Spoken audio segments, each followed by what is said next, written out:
Guys, may na ano, Yasha.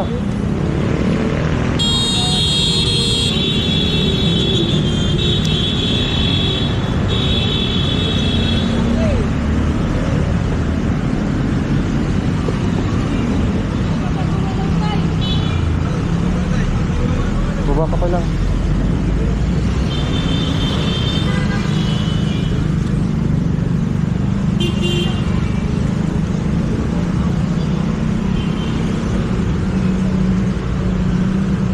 Huwag ka munang gumalaw, kuya.